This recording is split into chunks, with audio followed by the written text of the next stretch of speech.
The mayor's campaign to help raise money, I was asked as a former mayor to help. I think it's very important that the museum be preserved, to be well preserved, that it be well documented, and that people visit it.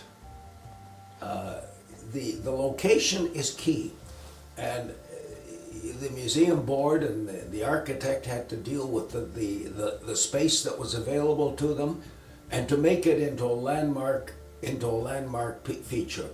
And I think they're doing that. And it's preserving the old house. Now the house that's preserved was a house that was built in the 1940s as a replica of the house that Joseph Brant built originally somewhere on that site, which in turn was a replica of the house that he lived in New York State before he moved to Upper Canada. The front door of Joseph Brant's house looked out onto the lake. And in his day, of course, you could pull your canoes, your sailing boats right up to the lake, right in front of the house. It wasn't a city. There was, it wasn't called Burlington, it was Wellington Square. When Joseph Brant came, there wasn't any settlement there. There was a couple of, the natives were around, the native people had used the beach strip for years. They were around, and there's one or two white people who had settled, but there was no community yet.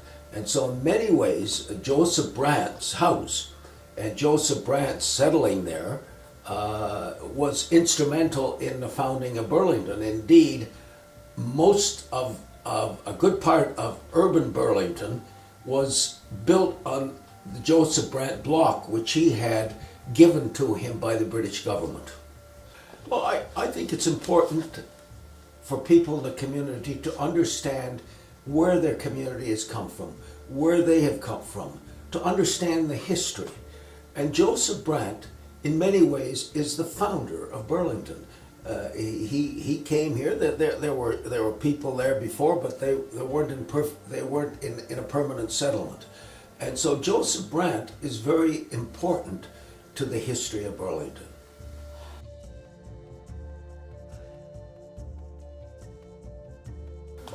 I think there's two or three reasons. One is it's important to preserve the history of our community, to know where we've come from so that the younger generations to come can understand it and celebrate it and be part of it. And the other thing is, I think it's important for Burlington's image, for tourism, for people to identify Burlington as the place where Joseph Brant settled. It's a significant place. We don't do enough to preserve our history and the significance of our history. I think mayors when you've been mayor of a community, you understand the significance of what the community is all about and where you've come from. And so I think having mayors in a leadership role to promote this development is a good thing. Museums have an economic development focus, and this museum is on the edge of downtown, so it's in a strategic location. And people passing by, whether it's the QEW on the lake shore, you can't miss the museum. I'm just very pleased that the museum's board has decided to go ahead and to raise all the money that they're raising to make this a successful project. I think it's a community building thing. I think it's significant for the people of Burlington to be able to have a place like the Joseph Brant Museum to go to understand where we've come from and who this community is all about.